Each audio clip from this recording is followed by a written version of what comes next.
Hi, ಎಲ್ಲರಿಗೂ ನಮಸ್ಕಾರ. ನಾನು ಎಂದಿನಂತೆ ಪ್ರತಿ ಸರಿ ಬಂದಾಗಲೂ ಒಂದು ಹೊಸ ವಿಷಯವನ್ನು ತಂದಿರ್ತೀನಿ, ನಿಮಗೆ ಹೇಳ್ತಾ ಇರ್ತೀನಿ.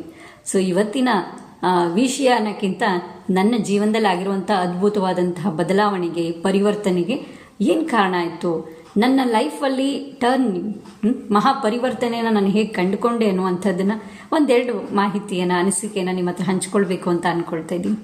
ಯಾಕಪ್ಪ ಅಂತ ಹೇಳಿದ್ರೆ, ನಿಮ್ಗೆಲ್ರಿಗೂ ಗೊತ್ತಿರ್ಬೋದು, ನಮ್ಮ ನಿವೇದಿತಾ ಹೂಗಾರ್ ಟ್ರೈನರ್ಸ್ ಅಕಾಡೆಮಿ ವತಿಯಿಂದ ನಾವು ವಿಶೇಷವಾಗಿ ಲಾ ಆಫ್ ಅಟ್ರಾಕ್ಷನ್ ಅನ್ನುವಂಥ ಒಂದು 4 days ಕೋರ್ಸ್ನ ಆರ್ಗನೈಸ್ ಮಾಡ್ತಾ ಇದ್ದೀವಿ. ಏನಪ್ಪ ಈ ಕೋರ್ಸು, ಇದರಿಂದ ಏನು ಯೂಸ್ ಇದೆ ಅಂತ ಹೇಳಿ ನಿಮ್ಗೆಲ್ರಿಗೂ ಅನಿಸಿರ್ಬೋದು. ನಾನು ಕೂಡ ಒಂದು ಟೈಮಲ್ಲಿ ಇದೇ ರೀತಿ ಯೋಚನೆ ಮಾಡಿದ್ದೆ. ಬಟ್ ಯಾವಾಗ ನಾನು ಧೈರ್ಯ ಮಾಡಿ ಈ ಲಾ ಆಫ್ ಅಟ್ರಾಕ್ಷನ್ ಕೋರ್ಸ್ನ ಜಾಯ್ನ್ ಆದೆ, ಆವತ್ತಿಂದ ನನ್ನ ಲೈಫಲ್ಲಿ ಪ್ರತಿದಿನ ಮಿರಾಕಲ್ಸ್ ನಡೀತಾನೆ ಇದೆ. ನನ್ನ ಪ್ರತಿಯೊಂದು ನೀಡ್ಸ್ ಕೂಡ ಫುಲ್ಫಿಲ್ ಆಗಿದೆ. ನನ್ನ ಎಲ್ಲ ಎಕ್ಸ್ಪೆಕ್ಟೇಷನ್ಸ್ ಕೂಡ ಕಂಪ್ಲೀಟ್ ಆಗಿದೆ. ನಿಜವಾಗ್ಲೂ 100ಗೆ 100%. ಯಾರು ಬೇಕಾದರೂ ಬಾಂಡ್ ಪೇಪರ್ ಕೊಟ್ಟರು ನಾನು ಬರಿತೀನಿ. ನಂದು ಇಂಥ ಒಂದು ಕನಸು ಪೂರ್ತಿ ಆಗಿಲ್ಲ ಅಂತ ಹೇಳಿಲ್ಲ. ಪ್ರತಿಯೊಂದು ನನ್ನ ಕನಸನ್ನ ಫುಲ್ಫಿಲ್ ಮಾಡ್ಕೊಂಡಿದ್ದೀನಿ. ಮತ್ತು ನನ್ನ ಲೈಫ್ ತುಂಬ ಹ್ಯಾಪಿ ಆಗಿದ್ದೀನಿ. ನನ್ನ ಲೈಫ್ ತುಂಬ ವಂಡರ್ಫುಲ್ ಆಗಿದೆ. ಪ್ರತಿದಿನ ನನ್ನ ಲೈಫಲ್ಲಿ ಮ್ಯಾಜಿಕ್ ಆಗುತ್ತೆ.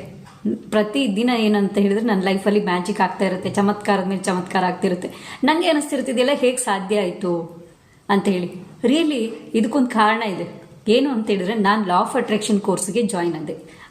ನಿಮ್ಮೆಲ್ಲರಿಗೂ ಗೊತ್ತಿರೋ ಹಾಗೆ ನನ್ನ ಕೋಚ್ ಆಗಿರುವಂಥ, ಹಾಗೆ ನನ್ನ ಮಾತೃ ಸಮಾನರವಾಗಿರುವಂಥ, ಗುರುಮಾತೆ ಆಗಿರುವಂಥ, ಕರ್ನಾಟಕದ ಮೊದಲ master mind trainer, reiki grand master, subconscious mind activation trainer ಆಗಿರುವಂತಹ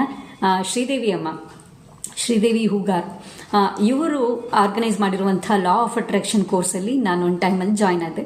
ಸೊ ಆವಾಗ ನಂಗೆ ಗೊತ್ತಾಯಿತು ನನ್ನಲ್ಲಿ ಎಷ್ಟು ಮಿಸ್ಟೇಕ್ಸ್ ಇತ್ತು, ನನ್ನ ಥಾಟ್ಸಲ್ಲಿ ಎಷ್ಟು ಮಿಸ್ಟೇಕ್ಸ್ ಇತ್ತು, ನನ್ನ ಲೈಫ್ ಸ್ಟೈಲ್ ಹೇಗಿತ್ತು, ನನ್ನ ಪ್ರತಿಯೊಂದೂ ಏನು ಅಂತ ಹೇಳಿದ್ರೆ, ನನ್ನ ಲೈಫಲ್ಲಿ ನನ್ನ ಥಾಟ್ ಹೇಗಿತ್ತು ಅಂದರೆ ಬರೀ ನೆಗೆಟಿವ್ ಯೋಚನೆ ಮಾಡ್ತಿದ್ದೆ.